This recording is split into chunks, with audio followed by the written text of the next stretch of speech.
Bienvenue à tous dans ce nouveau numéro de Politique Éco. Bonjour Olivier. Bonjour Pierre.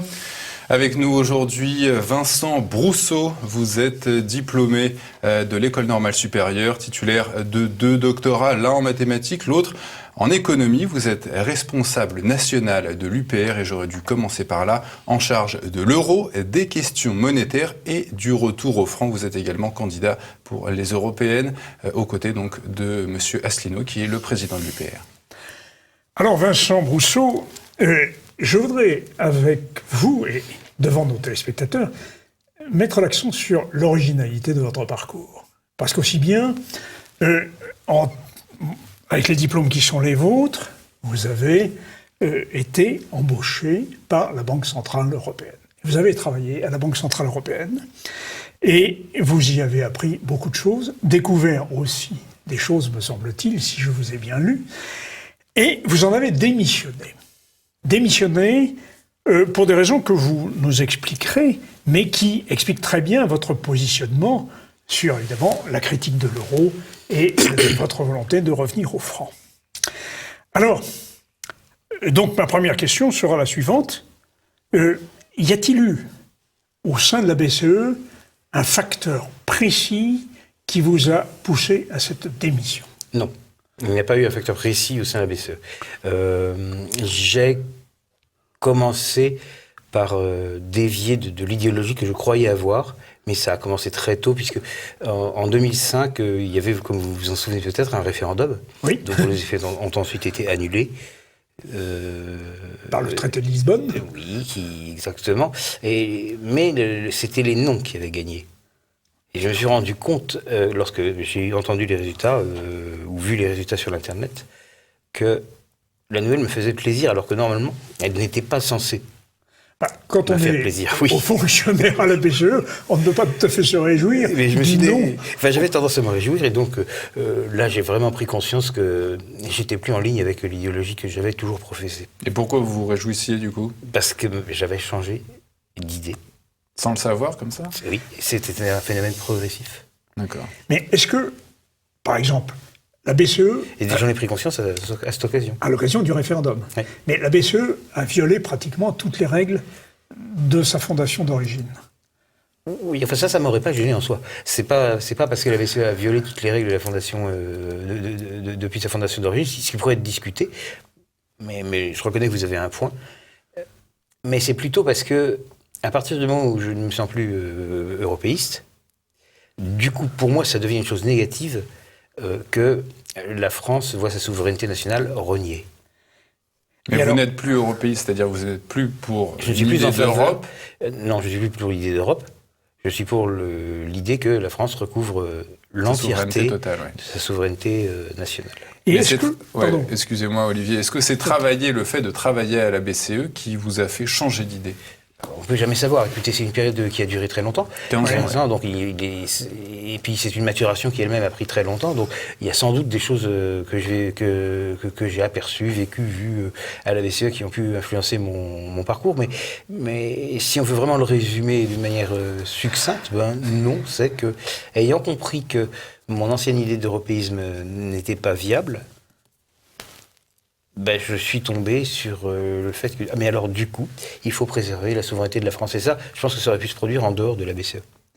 Oui, je comprends. Mais est-ce que, par exemple, vous avez connu Trichet, vous avez connu Draghi, vous avez connu les deux. Oui. Est-ce que la politique de quantitative easing, cette politique de facilité monétaire, n'a pas aggravé, je dirais, le cas de la BCE et votre décision?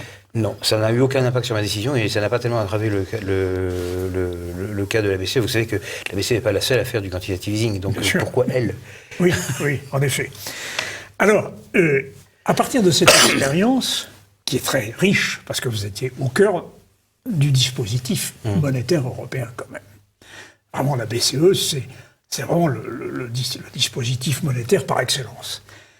Vous avez progressivement, par une série d'articles que vous avez publiés, émis une hypothèse autour de la fameuse target. Alors, il faudrait que pour nos téléspectateurs, vous expliquiez ce qu'est ce target 2. Enfin, oui. Parce que, alors, c'est un peu complexe, mais je crois que c'est important. Bon, je vais essayer.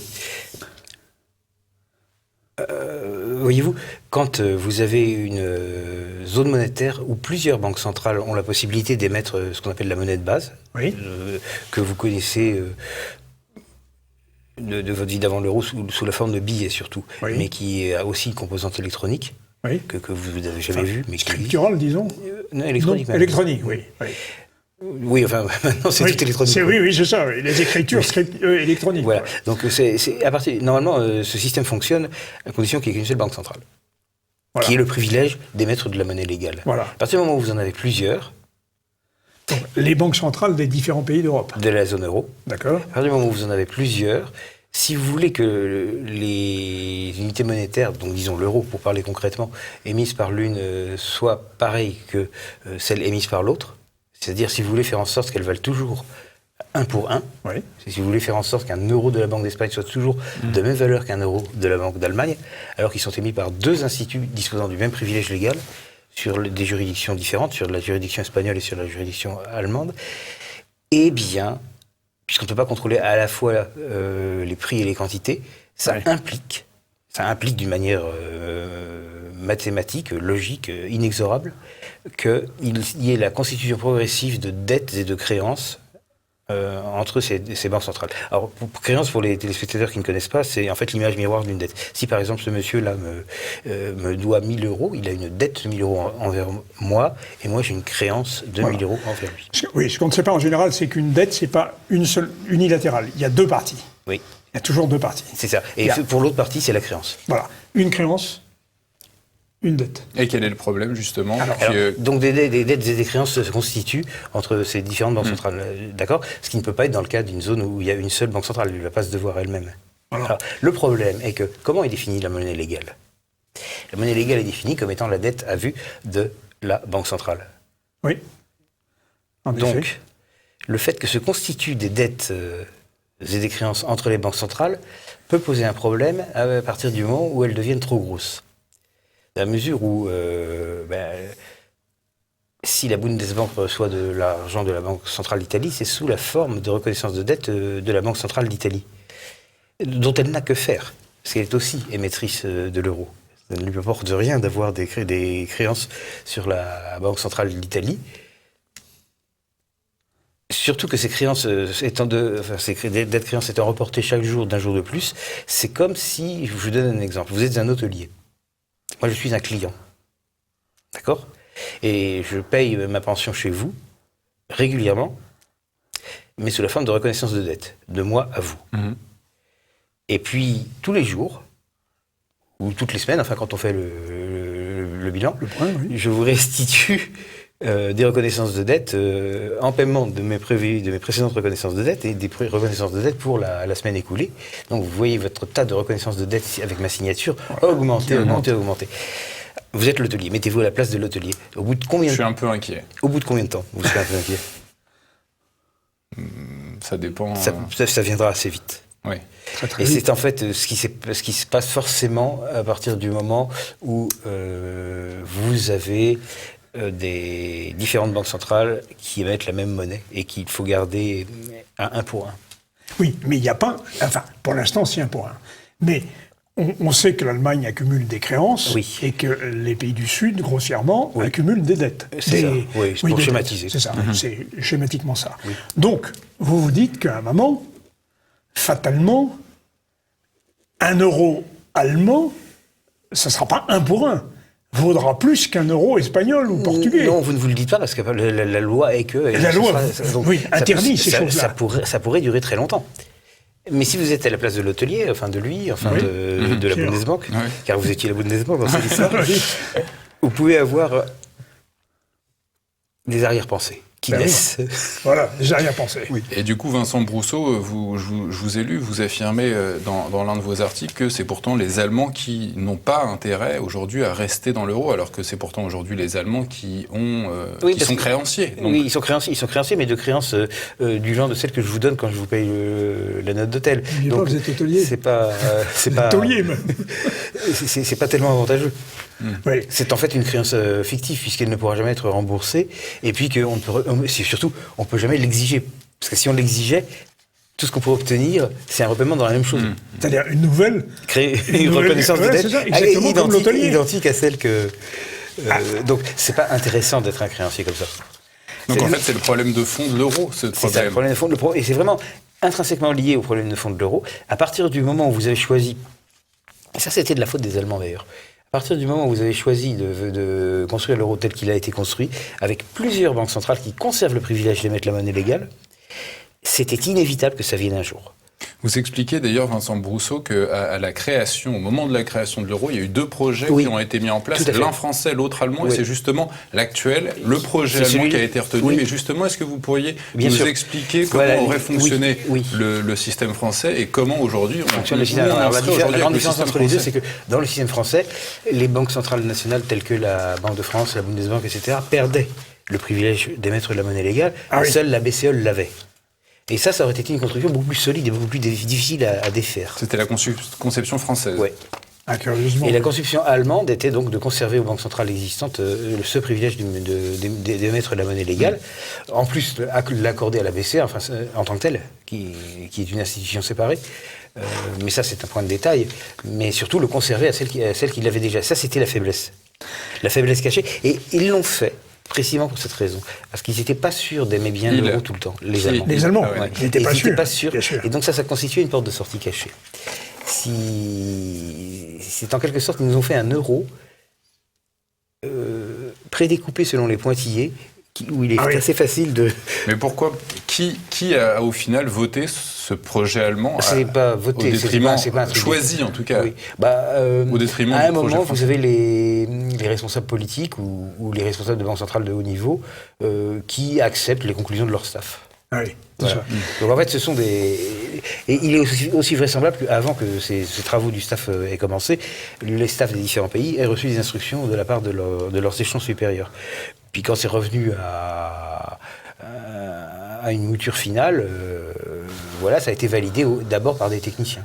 Alors, nous avons bien compris qu'avec ce système Target, l'Allemagne s'est laissé la possibilité de pouvoir sortir de l'euro, finalement. Plus exactement, avec le système du privilège d'émission de monnaie légale. Oui, par les banques locales. Voilà, par les banques centrales locales. Mais ça induisait, comme je l'ai dit tout à l'heure, d'une manière contrainte, le problème des targets. La possibilité d'abord des targets, puis le fait qu'un jour ou l'autre, inévitablement, ça devait... Alors, vous évoquez la suite de ces... Oui. C'est-à-dire, et nous allons en parler dans la deuxième partie, une sortie furtive de l'euro. Alors, la sortie furtive de l'euro est une sortie qui n'a pas l'air d'être une sortie. Si vous avez suivi les explications jusque-là, vous voyez que les Allemands ont quelques raisons d'avoir des arrière-pensées. Bien. D'accord. Mais on va en parler en deuxième partie.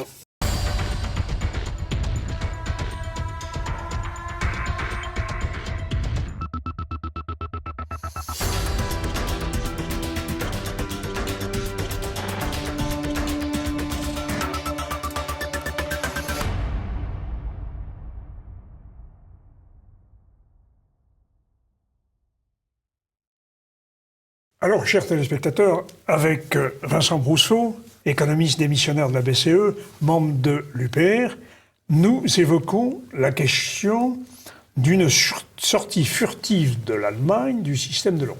Or, les grands médias français ne nous parlent pas de cette possibilité qui a été laissée aux différentes banques centrales des différents pays participants de l'euro, 18, sauf erreur, ou 17 pays, de sortir furtivement en cas de problème. Or, le problème, c'est quoi? C'est que l'Allemagne accumule les créances sur les pays du Sud. Je crois que c'est 900 à 1000 milliards, n'est-ce pas? Et qu'à un moment, il faudra que ce soit l'Allemagne qui paye, les Allemands.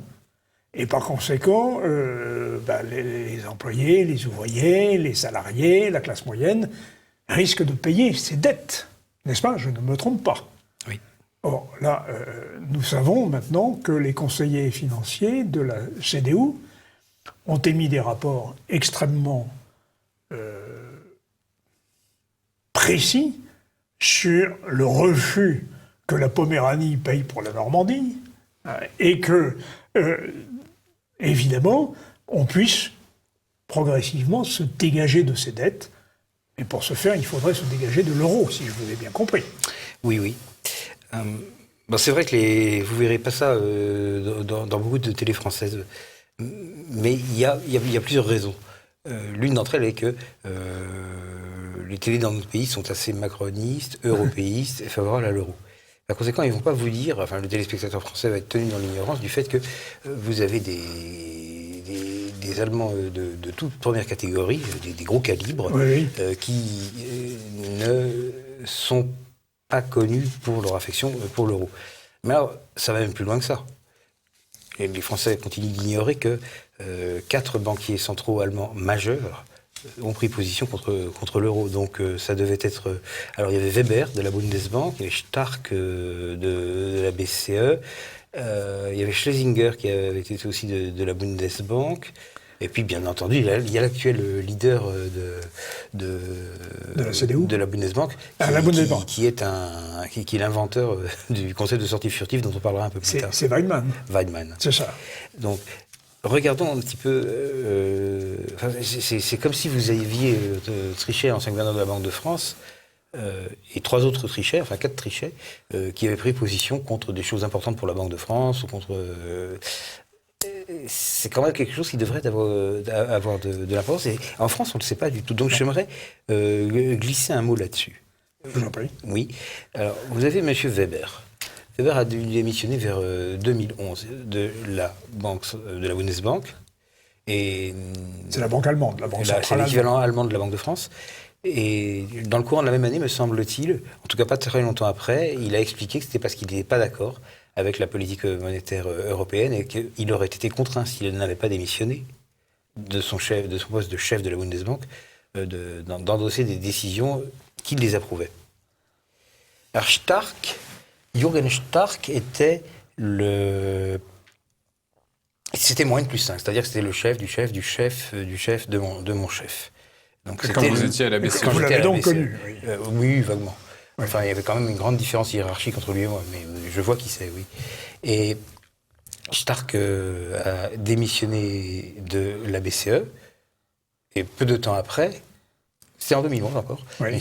un peu plus tardivement, vers 2013, il a expliqué qu'il n'était pas d'accord avec la politique monétaire européenne et que s'il avait dû rester, il aurait dû cautionner des décisions qui ne lui plaisaient pas. Mais quel était l'objet de ces décisions qui auraient dû être prises et qu'ils ont refusé de prendre? Eh bien, c'était essentiellement le quantitative easing. Ah oui, c'est ça. Mais bon, en fait... Quantitative easing, ça veut dire faire de la monnaie...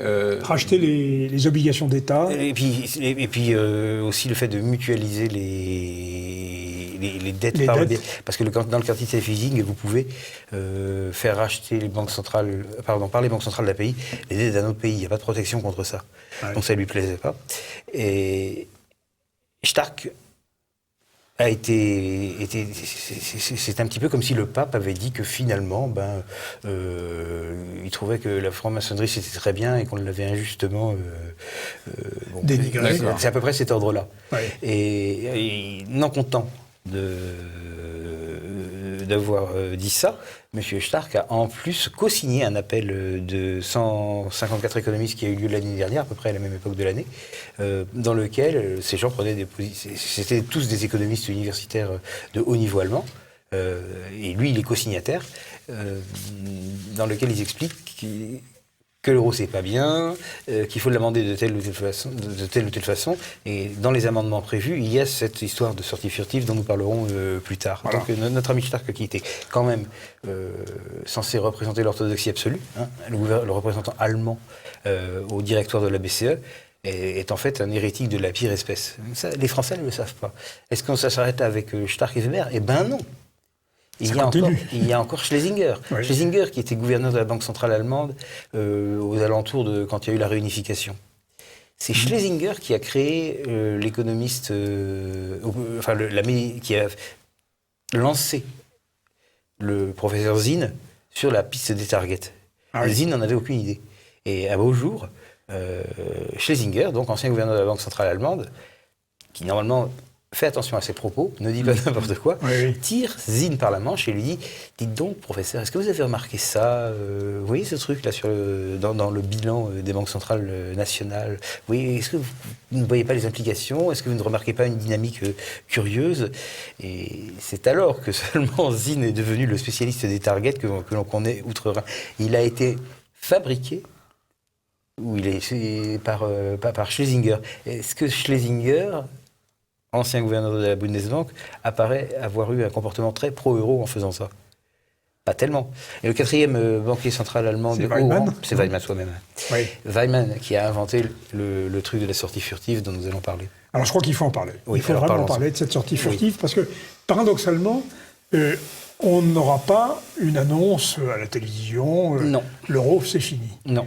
Mais les forces qui s'exercent Oui. au sein de cette machine tirent vers une sortie furtive. Et alors, on voit bien que la CDU prête l'oreille à ces 4 hommes que Oui. vous avez cités, et que il se trouve maintenant une bonne partie de l'opinion qui est gagnée par cette inquiétude d'avoir à payer pour le Sud, parce que, en bonne logique, vous le dites à un moment, quand il y a, par exemple, un transfert des États-Unis vers la Bundesbank, Oui. ce transfert de fonds doit être nanti, en or ou en devise, n'est-ce pas? Non. Pas forcément. Pas forcément. Dans le cas d'un transfert de fonds il va simplement se passer que le compte en dollars de la Bundesbank va, auprès de la Fed, va être crédité. Oui, le Donc crédit- voilà, ah ça, oui. c'est très Bon. bien. Mais on ne peut pas faire ça entre deux pays d'euros. C'est ça, Parce c'est qu'on ça peut le pas- problème. Oui. C'est ça. Oui. Oui, c'est là-dessus Alors, que je voudrais qu'on vous entre, entende. entre deux pays, si vous avez deux pays de la zone euro, on ne peut pas créditer le compte de la Bon, d'Espagne, par exemple. oui, avec de l'argent qui viendrait de la... Parce que ces comptes n'existent pas. Alors, en fait, ils existent au sens où c'est ce qui est caché derrière les targets. Le système des targets recouvre des comptes comme ça. Mais c'est pas pareil que dans les cas des États-Unis où ces comptes existent simplement tels quels, sans être cachés derrière aucun système target. Donc, l'idée de la sortie furtive, c'est de faire en sorte que les transferts d'euros d'un pays à un autre puissent rater, Il échoué. échouer, ne puissent ne pas se faire. Alors, il y a plusieurs variantes de la sortie furtive. L'une d'entre elles consiste à exiger, lorsqu'un euro passe comme ça d'un pays A à un pays B, que le pays A fournisse un gage pour la valeur de 1 euro Oui. à la banque centrale du pays B. Avec l'espoir qu'un jour, la banque centrale du pays A ne sera plus capable de... Et c'est ça, c'est le problème. Et que par conséquent, on pourra refuser son transfert target. Mais il y a d'autres variantes. Il y a par exemple, oui, il faut que ça soit remboursé tous les ans, ou tous les 6 mois. Tous les ans, on fait. Et alors, il faut les rembourser, du coup, on ne peut pas les rembourser en euros, parce que ça serait circulaire. Vous remplaceriez des dettes par des dettes, qui oui. seraient exactement les mêmes. Donc vous les remboursez par des titres. Et là, l'espoir pervers, c'est qu'un jour, la Banque d'Espagne... Je prends toujours la Banque d'Espagne comme exemple, mais enfin, c'est aussi bien l'Italie, va se trouver à court des titres qu'elle doit pour égaliser. Ou alors, il y a la version romantique, c'est il faut les égaliser et payer en or. Oui, C'est en or. irréaliste pour certaines raisons, mais Ouais. enfin, c'est encore une incarnation du même principe. C'est-à-dire, là, l'espoir pervers, c'est qu'un jour, la Banque centrale d'Espagne n'ait plus d'or pour... Mais c'est voilà. possible. Parce que son stock d'or est beaucoup plus oui, faible. mais ce serait par possible exemple. dans tous les cas, parce que ce sont les économies des pays du Sud. Leur banque centrale n'a pas forcément l'assise nécessaire pour... Ouais. Et qu'est-ce qui, un jour, en pourrait empêcher justement ce transfert? Par exemple, le fait qu'il y ait une règle qui exige qu'il y ait un actif mis en gage, Voilà. et que cet actif mis en gage, la banque centrale qui doit le payer ne l'est pas. Et le Ça, risque ça est peut quand même. empêcher. Cet actif, alors vous avez dit, ça peut être des titres. Vous comprenez? Oui, non, Oui, mais oui. qui, justement, cette règle, qui l'émettrait? Qui l'émettrait. Moi, je pense que dans la version la plus réaliste de l'histoire, ce sera un truc que la Bundesbank imposera nationalement. Elle va dire, je ne prends plus de virement target, sauf si vous me mettez un collatéral, c'est-à-dire Oui, un actif.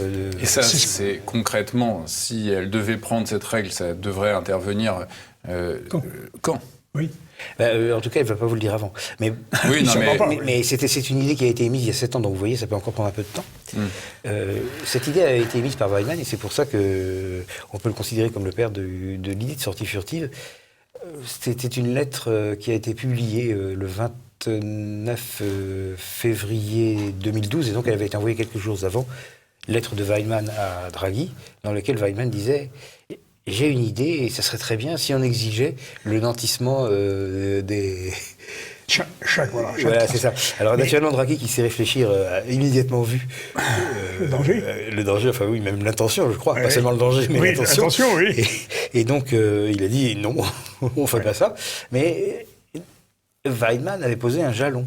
Ouais. Et c'était clair, et je l'ai dit avant, c'était clair que lorsque le chiffre des targets de l'Allemagne s'approcherait d'un niveau considéré comme dangereux, 1000 milliards, vous deviez voir cette idée ressurgir comme par miracle. Donc ça, je l'ai où, là ?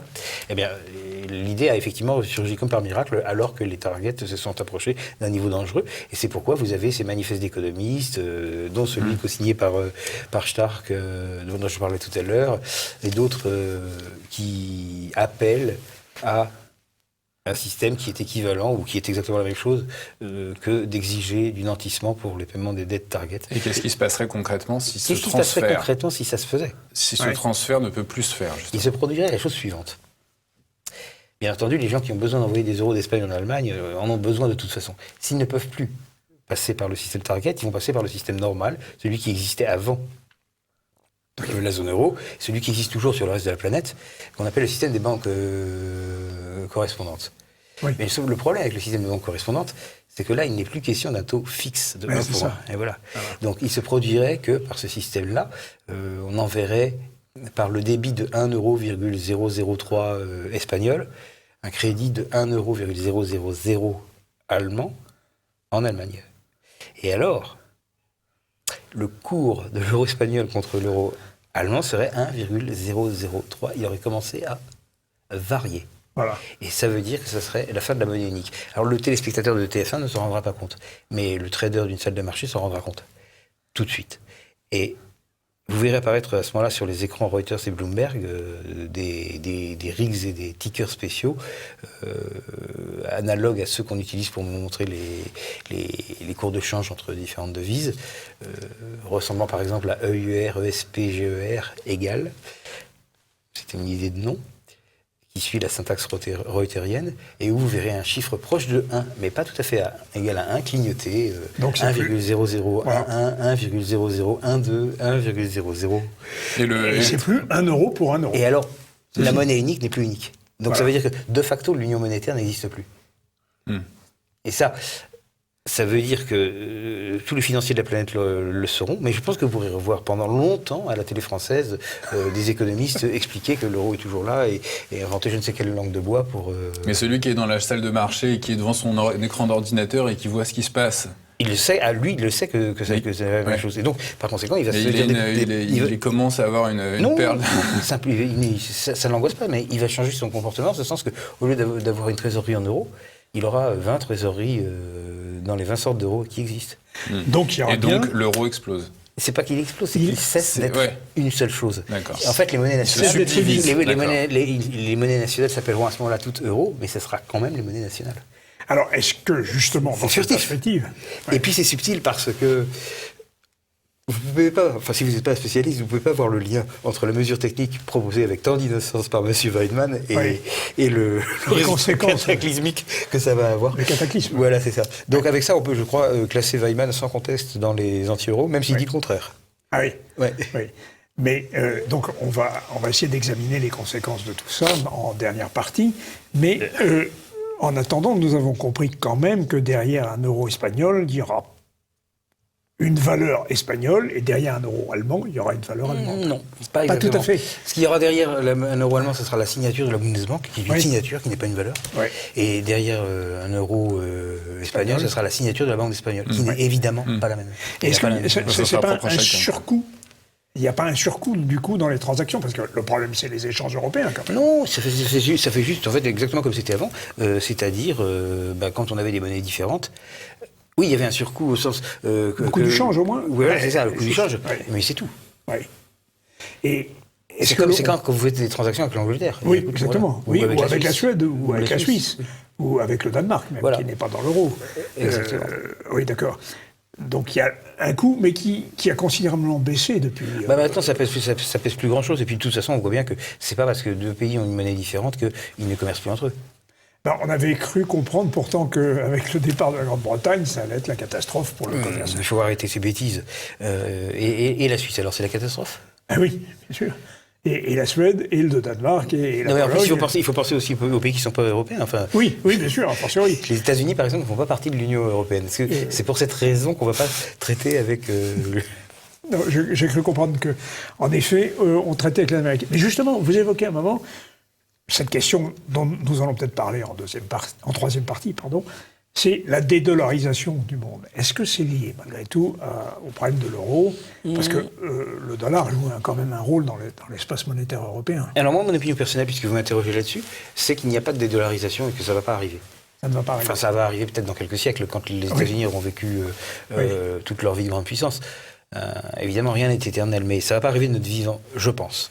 D'accord. C'est-à-dire que le dollar est dans une position de force qu'il a acquis à la suite de certaines circonstances, mais qui est très stable.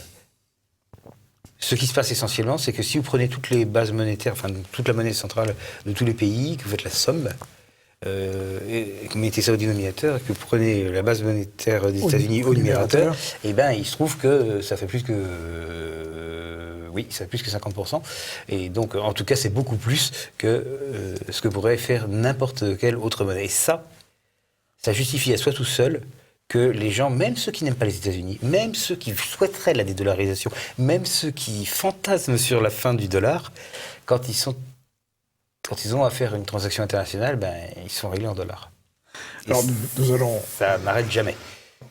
Voilà qui n'est pas optimiste. Je sais pas, en fait, quel est le problème? Il faut bien qu'il y ait une monnaie mondiale, pourquoi ça serait pas ça?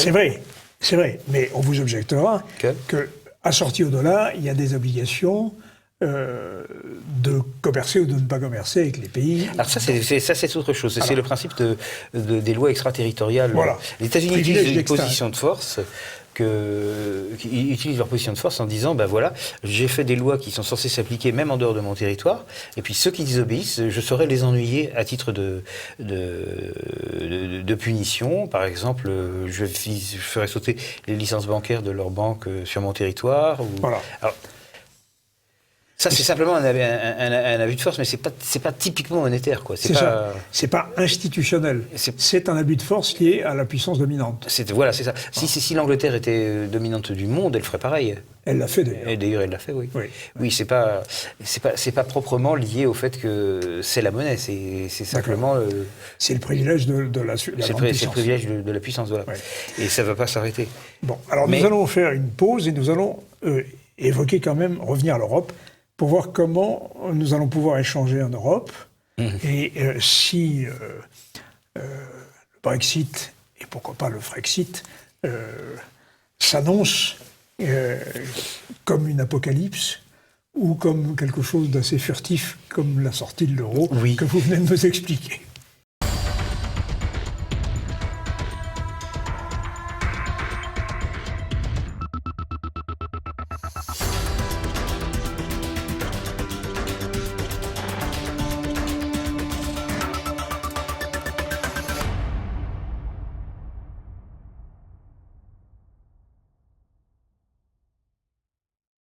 Alors, chers téléspectateurs, avec Vincent Brousseau, ancien de la BCE, nous avons essayé d'expliquer les perspectives pour l'euro et sa sortie furtive sous la pression finalement des Allemands, ce qui est une chose peu connue en France, parce que les grands médias ne nous en parlent guère.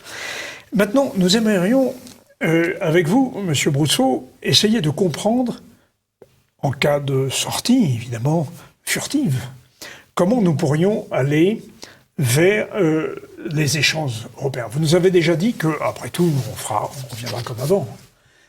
Et vous nous avez même dit que le coût du change, avec le numérique, avec l'informatique, a baissé considérablement. Le risque de change est peu... Non, pas le risque de change, le coût. Enfin, le coût du change. Le coût. Oui. Non, le risque, il y a toujours un risque lié aux fluctuations monétaires. Oui. Bon, alors, la question maintenant, c'est... est-ce que vous pensez que les échanges intra-européens pourraient s'en trouver perturbés en cas de...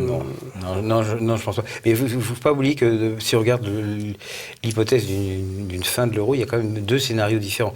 Le premier, c'est donc le plan diabolique là qu'on a détaillé amène lentement à une décomposition de l'euro qui est finalement reconnue même par le grand public. Mais la deuxième possibilité qui existe aussi, il ne faut pas l'oublier, c'est un pays sort de l'euro. Par exemple, Asselineau prend le pouvoir et il impose un franc. Et là, il y a une sortie. Ou bien Matteo Salvini jette le masque et dit vous allez rire, à partir de demain, c'est la lire italienne. Bon, ça, c'est possible. C'est hautement probable, même, pour l'Italie. Hautement probable, je ne mettrai pas ma main à couper, mais j'admets que c'est de l'ordre du plausible. Ouais. Et donc, si c'est un pays qui sort, ou si c'est l'euro qui meurt de sa douce mort, c'est pas tout à fait pareil. Non. Si c'est un pays qui sort, il va nécessairement y avoir une dramatisation, un petit peu comme dans le cas du Brexit, et vous allez entendre beaucoup de cris d'orfraie, c'est affreux, nous allons tous mourir. Mais dans ce cas-là, est-ce que ce pays qui sortirait n'essaierait pas de sortir avec un allié ? Par exemple, si non, je pense pas, pas du tout. C'est quand même des choses beaucoup trop liées à la souveraineté. Vous ne pouvez pas les partager. Ouais. Et donc, l'Italie sortira toute seule, ou la France sortira toute seule, ou je ne sais pas qui sortira tout seul. Il y a un cas quand même, mais on ne peut pas parler d'alliés, c'est si c'était la Catalogne qui sortait toute seule. Parce que ce n'est pas un État, la Catalogne. Elle viendrait à une monnaie catalane. Ouais, ce serait une monnaie catalane. Mais c'est pas véritablement un État. Et dans ce cas-là, l'aspect sortie de l'euro serait masqué par d'autres aspects plus lourds de passion. Et je crois que n'est-ce pas, il y a tout ce qui nous vient de la guerre d'Espagne, tout. Ouais. Donc je pense bien que ça serait une sortie de l'euro, techniquement, ça serait pas l'aspect dominant de la perception du public. Mais si c'est et puis la Catalogne, elle le ferait forcément, je dirais pas avec des alliés, mais avec des protecteurs. Parce qu'au départ, elle n'est pas un État. Mais alors, est-ce qu'il y a une banque centrale catalane ? Non, il faudrait qu'il fasse tout. Il faudrait qu'elle crée. Vous savez, c'est pas mon chef-d'œuvre, mais j'ai fait un article là-dessus. Sur la Catalogne. Celui-ci m'a échappé. Oui. Sur qu'est-ce qui se passerait si la Catalogne voulait sortir de l'euro, comment elle s'y prendrait, tout ça. Bon, c'est pas la façon la plus probable dont l'euro finira, mais ça existe aussi. C'est un scénario qui est encore possible. Donc, ce que je voulais dire, c'est que si c'est par contre le système de la sortie furtive, où les gens prennent progressivement conscience du fait qu'il n'y a plus d'euros, en commençant par les sphères financières, puis les sphères politiques, puis le grand public. Ça, oui. Et là, je pense que ce serait sans remous. Donc, préférable, sans doute. Préférable, sans doute. Et je dirais même que vous verriez des gens qui, aujourd'hui, nous expliquent que l'euro est irrévocable et ceci et cela, dire, après cette sortie consécutive à la sortie furtive... Vous voyez, je vous l'avais bien dit. Bien sûr, je vous l'avais tout bien dit. on en serait là. Alors que si c'était une sortie type Brexit, type brutal, avec un pays qui décide de sortir, il n'y aurait pas ça. Il dirait « Je vous avais toujours dit que ça ne devait pas arriver. » Oui, et c'est pas pareil. Oui. Donc ça serait vraiment une sortie, vous qualifieriez... On pourrait la qualifier aussi de sortie paisible. À la suite de cette sortie paisible... Mais pourtant, par exemple, M. Asselineau, il propose la sortie brutale Oui, parce que quand même, on ne veut pas attendre une date aléatoire qu'on ne connaît pas et le bon vouloir des Allemands. Et puis en plus, le processus lui-même n'est pas instantané. C'est-à-dire que vous avez... la sortie paisible, on l'a dit tout à l'heure, ça serait vraiment si la Bundesbank décidait... d'exiger... du collatéral pour incrémenter une dette target. Voilà. Ce qu'on appelle la collatéralisation. Oui, c'est ça, d'exiger la collatéralisation ou de prendre une mesure équivalente du genre d'exiger le repaiement régulier en titre ou en or. Et en cas de sortie brutale, par exemple, donc, on invoque justement l'article du traité que M. Asselineau... Ça, c'est de la sortie de l'UE, ce qui qu'il ne faut pas confondre avec la sortie de l'euro. La sortie de l'euro n'implique pas nécessairement la mort de l'Union européenne. Non, bien sûr, non, oui, surtout la sortie de l'Union européenne. Vous savez que quand j'ai travaillé à la BCE, la dernière chose que j'ai faite, c'est-à-dire le dernier semestre que j'ai passé à la BCE, c'était pour travailler sur la sortie d'un pays que je ne dois pas nommer, mais si vous regardez le calendrier, vous saurez quel pays c'était, qui faut le dire. Un pays qui n'aurait d'ailleurs jamais dû faire partie. Qui n'aurait jamais... Bon, bref. Oui, on a compris. Et donc, Bah, on peut le dire. Dites-le, Pierre. Bah, c'est la Grèce. Oui, ça a été l'occasion, je ne peux rien dire, ça a été l'occasion... C'est moi qui l'ai dit. Ça a été l'occasion de faire un grand... de faire une immense étude avec tous les détails techniques comptables, juridiques, de la communication, quel communiqué on ferait, D'une sortie d'un pays de l'Union européenne. Et cette sortie, non, de l'euro. De l'euro. Et l'hypothèse de travail, c'était qu'il sortait de l'euro, mais pas de l'Union européenne. Donc ça veut dire qu'au moins la BCE considère que on peut sortir de l'euro sans sortir de l'Union européenne. En tout cas, ils nous ont fait travailler 6 mois dessus. Et quand je dis nous, ça allait même plus loin que ça, puisqu'on collaborait aussi avec 2 autres grandes institutions qui faisaient la même étude, avec le même genre de spécialistes, et puis on se confrontait. Ah oui. Ouais, donc c'était pris très au sérieux. Et l'hypothèse de base était que ce pays X allait sortir de l'euro, mais rester dans l'Union européenne. Dans l'Union européenne. Donc au moins techniquement c'est possible. Après évidemment, comment est-ce qu'on s'arrange juridiquement? J'ai su à un moment la liste des moyens de contourner les difficultés juridiques pour qu'un pays sorte de l'euro sans sortir de la zone euro, de l'Union européenne, pardon. Et je l'ai su, mais maintenant je me rappelle plus. Je me rappelle plus que d'un truc. Ce qui avait la référence des juristes, c'était un article qu'on appelle l'article de quelque chose comme une clause de. Enfin bref, c'était un article dont le numéro était 357 et il consistait on l'appelle la clause de flexibilité. Voilà. Et donc ça consiste en fait... Mais cette dissociation de la sortie entre la zone euro et l'Union européenne, ceux qui veulent sortir de la zone euro, de toute façon, in fine, voudraient sortir de l'Union européenne. Enfin, c'est bien le cas de... Non. Pas du tout. Vous pouvez sortir de l'euro pour des raisons. Parce que vous avez l'impression d'être étranglé monétairement et financièrement. Oui. Oui, non, mais de toute façon... Et économiquement même. Pour retrouver la souveraineté totale, il faudrait sortir... Oui, mais c'est la France... qui, dans mon idée, doit retrouver la souveraineté totale. Et le pays dont nous parlons, il a peut-être d'autres idées en tête. Peut-être qu'il veut rester dans l'Union européenne. Peut-être que si, par exemple, l'Allemagne elle-même sortait de l'euro, elle ne voudrait pas sortir de l'Union européenne. Bien sûr que non. Bien sûr que non, je ne sais pas, mais en tout cas, c'est envisageable. Mais regardez maintenant le parti le plus extrémiste sur cette question, qui est l'AfD, qui est aussi extrémiste tout court. Eh bien... Le parti eurosceptique allemand, maintenant, il défend la sortie de l'euro sous certaines circonstances, mais pas la sortie de l'Union européenne. C'est distinct.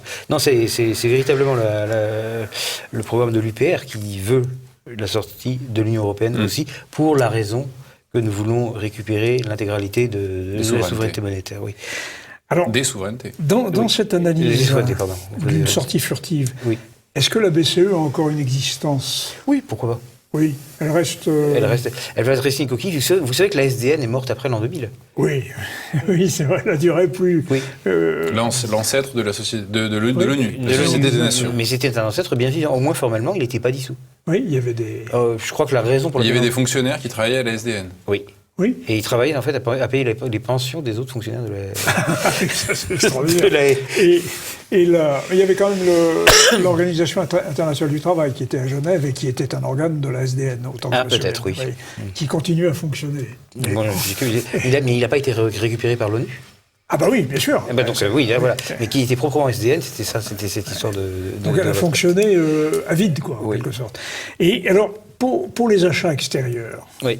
Lorsque la France a besoin, ou l'Europe a besoin de s'acheter du pétrole, par exemple, doit-elle se procurer des dollars? C'est ce qu'elle fait maintenant. Elle le fait. Peut-elle proposer sa propre monnaie?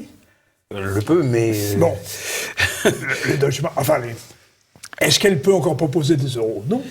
Si, elle pourrait, mais je pense que tout ça est voué à l'échec, il faudra proposer des dollars. Ah oui. Mais c'est déjà le cas. Ben oui, c'est ça le problème. C'est pas tellement un problème, parce qu'en fait, on les a, les dollars. Si on n'était pas capable de vendre des biens et services à l'étranger, de toute façon, on n'achèterait pas non plus de pétrole. Voilà, on n'aurait pas les dollars. On n'aurait pas les dollars, mais on n'achèterait pas de pétrole. On achète parce qu'on a vendu. Oui. Bon. Sauf qu'on a un déficit quand même, mais ça c'est une... Oui, on a un déficit, mais le déficit, ça ne veut pas dire qu'il n'y a pas de dollars qui sont rentrés. Non, bien sûr. Mais par exemple... Ça veut dire qu'on a acheté trop de pétrole. Poutine a proposé qu'on achète le gaz russe en euros. Alors, tant que l'euro existe, oui, pourquoi pas. Mais si jamais il y a la sortie d'un grand pays, que ce soit à la suite d'un ou de plusieurs grands pays, que ce soit à la suite du processus de sortie furtive ou à la suite d'une sortie volontaire d'un pays particulier, là, je crois qu'il ne proposera plus de... non, mais il pourrait éventuellement proposer en marque. Ça aurait un petit parfum de guerre froide. Ça s'est déjà vu que les soviétiques acceptaient des paiements en marque. Oui, bien sûr. Oui. Vincent Brousseau, les députés britanniques ont récemment, pour la 3e fois en tout cas, puisqu'on enregistre cette émission le 1er avril, rejeté l'accord qu'avait négocié leur Premier ministre Theresa May. Comment vous expliquez tant de difficultés à mettre en œuvre la volonté populaire qui a été votée par référendum? On aurait exactement le même problème si en France il y avait un référendum Frexit qui aurait été gagné par le Frexit et que le Premier ministre chargé de le mettre en œuvre était François Bayrou. Vous vous rendez bien compte qu'il y aurait des difficultés. Est-ce que c'est une comparaison, par exemple, avec le référendum de 2005 que vous évoquiez tout à l'heure et le traité de Lisbonne? Non, c'est une comparaison avec Theresa May. En fait, notre ami François Bayrou fait ici le pendant de Theresa May. D'accord. Donc, vous comprenez que si les négociations de sortie sont menées par volonté, alors. Oui, ben en fait, elle essaie de... Elle essaie de casser la baraque, enfin, elle se sabote elle-même. Non, elle sabote le Brexit. Ouais. C'était l'idée depuis le départ. Donc elle veut faire revoter, vous pensez, Theresa May? Parce que, in fine, c'est ça, c'est faire revoter. Ça permettrait de mettre un point final à la question. Revoter, c'est bien. Sinon, elle peut faire traîner aussi longtemps qu'elle veut. Mais pas Quelle est la stratégie? En fait, la stratégie a été de diaboliser le no deal, qui était en fait la conséquence logique et naturelle de l'utilisation de l'article 50. Pas d'accord. Pas d'accord. Et elle le diabolise et elle fait semblant de croire, et à force de répétition, elle commence à y parvenir, à le faire croire aux autres, que c'est pas possible. Que le vote du Brexit n'était pas un vote pour le Brexit no deal. Ah oui. Voilà. Alors que le vote du Brexit était pour un Brexit quel qu'il soit, no deal s'il le fallait. Et alors, en cas de no deal, la Grande-Bretagne n'aurait rien à payer alors? En tout cas, ce serait bien bête de payer, puisqu'il n'y aurait plus de deal. Ouais. Pourquoi faire un chèque gratuit de... Oui, c'est vrai. Bon. Donc c'est avant tout le refus du chèque, finalement. Non, le refus du chèque est une raison de... Enfin, c'est bien pour les Anglais de ne pas payer 40 milliards. Ouais. Donc le no deal, ça devrait être plutôt vu comme un avantage. Oui. Alors du coup, on fait ce qu'on appelle un project fear, qui permet de faire croire aux gens que ce serait tellement atroce que de toute façon, il n'en a jamais été question. C'est, si vous voulez, une persuasion sur quelque chose de rétroactif. D'accord. Mais non, mais vous n'avez pas voté pour un no deal, parce que c'est trop affreux. Oui, c'est ça, oui. Voilà. Et donc les Anglais, après 2 ans de ces contorsions, ils finissent par croire qu'effectivement, ils n'auraient jamais voté pour le no deal parce que c'est vraiment trop affreux. Mais alors qu'au départ, c'était tout à fait ça. D'accord. C'était sortir, point. Il n'y avait pas de condition sur il faut qu'il y ait un accord et il faut que. Donc l'idée est que ça pourrisse jusqu'à ce que tout le monde en ait marre et que soit ils revotent et qu'on peut enfin fermer ce. Enfin, encore, il faudrait-il qu'ils revotent et qu'ils votent dans l'autre sens. Ce qui n'est pas non plus complètement garanti. Non, c'est pas sûr du tout. Oui. Non. Mais sinon, elle peut révoquer l'article 50. Et dans ce cas-là, elle dit en fait, je retire ma demande que le Royaume-Uni sorte de l'Union européenne. Et dans ce cas-là, elle peut aussi espérer que l'affaire se termine ainsi, en eau de boudin, sans sortie. Ouais. Au fond, finalement, tout se termine en eau de boudin, puisque vous nous avez expliqué que l'euro peut sortir en eau de boudin aussi, c'est-à-dire furtivement. Oui, mais c'est pas en eau de boudin pour les mêmes. Non, oui, en effet. Oui. Pour mon propre parti, si l'euro se terminait furtivement, ce serait une bonne chose. Est-ce que vous avez une idée? Non, on ne peut pas faire de prévision, mais cette sortie furtive sur laquelle je reviens, est-ce qu'elle aurait une échéance quand même? Elle pourrait se... Non, tout le monde me demande toujours des échéances, mais je ne peux pas. Mais non. Mais pour Madame Irma, dites-nous. Pour prouver que je suis... Madame Irma étant grave. Mais pour prouver que ce que je dis n'est pas une invention totale, vous pouvez observer que dans ce que j'ai écrit, la prédiction du mécanisme que je viens de décrire a été faite avant que ce mécanisme... Alors, et donc, je ne suis pas complètement... Ou alors je suis très chanceux. Mais... vous étiez aussi bien placé à la BCE. Oui, j'étais aussi bien placé. Mais enfin, c'est vrai que je ne peux pas lire les dates dans le futur, mais je peux décrire le processus avant qu'il n'arrive. Et c'est tout de même pas à la portée de n'importe qui. Et les opinions ne sont absolument pas au courant. Et nous espérons, en cette fin d'émission, avoir fait découvrir à nos téléspectateurs un aspect tout à fait inédit d'une sortie de la zone euro, furtive de l'euro. de l'euro. En fait, si les gens sont intéressés, il faut leur conseiller de lire mes articles. Absolument. Alors, et d'aller sur le site Donc de mon parti qui s'appelle l'UPR, l'Union Populaire et Républicaine. Sur lequel ils auront moult éclairages sur toutes sortes de choses, ces dont celle-là. Dont on a reçu déjà le président, M. Asselineau, et qu'on va recevoir très prochainement. Oui, il reviendra le À 30 nouveau. avril, mais il y a une dimension évidemment tout à fait inédite de ce que vous venez de nous dire. Et je demande à nos téléspectateurs de prêter toute attention à ce que vous venez de dire, parce que je ne crois pas qu'un autre média l'ait évoqué. En France, non. Non. Merci, Vincent Merci Brousseau. Vincent Brousseau. Merci pour vos éclairages. Et merci, Pierre. Nous disons à nos téléspectateurs, mais à très bientôt, comme d'habitude.